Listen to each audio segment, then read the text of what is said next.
everybody, I'm Krista and I'm the 4-H agent in Franklin County, Georgia. And I'm Rachel and I'm the 4-H educator in Chatham County. And we both work with University of Georgia's Cooperative Extension. And today we are going to be showing you guys how to do composting and how to do it from home as a part of Earth Day this year. Alright guys, so composting is a mixture of decayed plant, vegetable, and fruit waste, which is added to the soil to help plants and crops grow. And today we're going to be going through the process of composting. Alright, so composting does have its benefits, one of them being that it will save you money in the long run for fertilizer for your plants and crops. So it doesn't really cost any money, you're doing it all at home with very little expense. The second benefit we have is that it is very, very fertile. It's all natural. So that's always a good thing. It will help your plants grow really, really well. Our last benefit is that it is environmentally friendly, which means you won't have to add any chemicals to your crops to help them grow. All of this is natural, so that's always good for the environment and for your crops. All right, so we're gonna get started on the different structures of composting. So what we have here behind us, this is what is called a holding bin. And as you can see, it's got 3 different sections. So this is one type. Another type is just a pile, where you just have a pile of all your materials without a structure around it. So we chose this one because it will contain all your materials in one area and hold that moisture in there. So you can also do it in a bucket.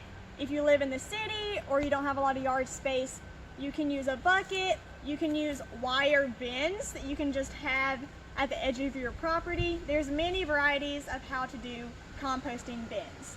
So now we're going to talk about what can go in your compost, what can't, and how to start it. Okay? So what can go in your compost are greens, browns, and of course you need your water and your heat for your compost.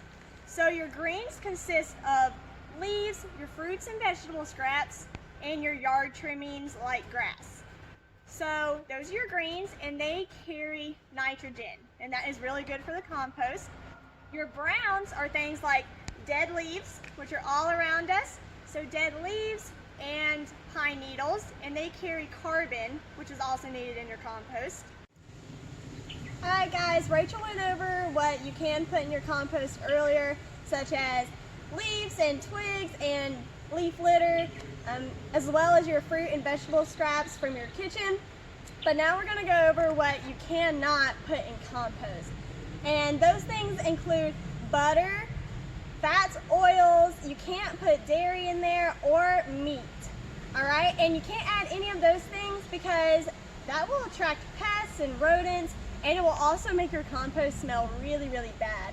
So you don't want to add any of those things to your compost. So to start out, if you're doing a system like this, you will need just a layer of small twigs and branches, and that's going to have air circulation in your compost. And then your next layer is going to be your browns, or dead leaves and pine needles that we discussed. So you're going to put a nice layer of that right there.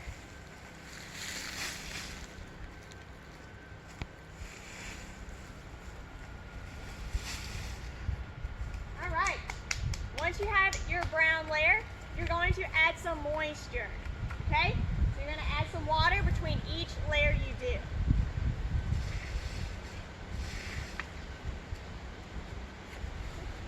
Our next layer are going to be our greens. So our fruit and vegetable scraps that we have here, we collected some.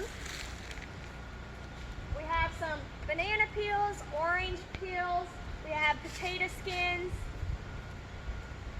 and different things like that, just leftovers. And then we have our greens, so our weeds, our yard clippings. We're going to add a layer of that. And your fruit and vegetable scraps are considered your greens also. So after that layer, you add your water again. and you continue the process like that.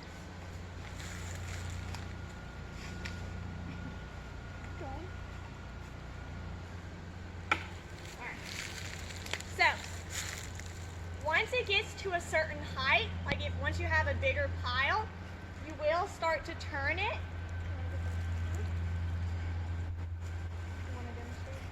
Yeah, so for turning your compost, you can use a pitchfork or a shovel.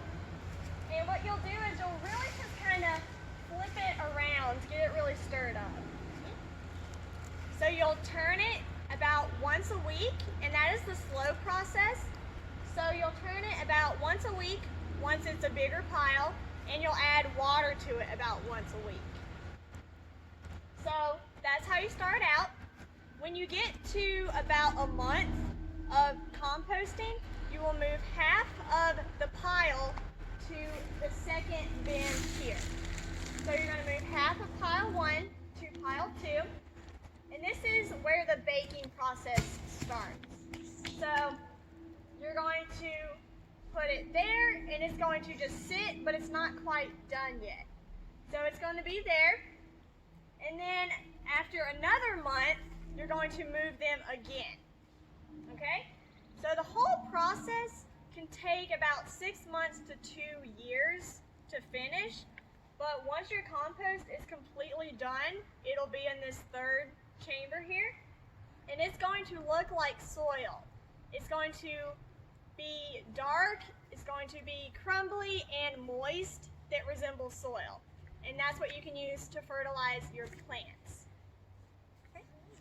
Alright guys, so that was the final stage of the composting that Rachel was talking about. Once you get to that final stage, you'll notice that it doesn't look anything like what you started out with. It doesn't look like grass or leaves or fruit and vegetable scraps. It looks like soil, very rich soil. And you can use compost for your garden, growing your crops. You can use it in flower pots. You can also use it for mulching around your house as well. And like I said at the beginning, it is really good for the environment, and it does save you money in the long run. Alright guys, thanks for tuning in to our compost lesson. We hope you enjoyed it and that you learned a lot. Maybe you guys will start composting at your house. Follow along with our video to get started. And happy composting and happy Earth Day. Bye!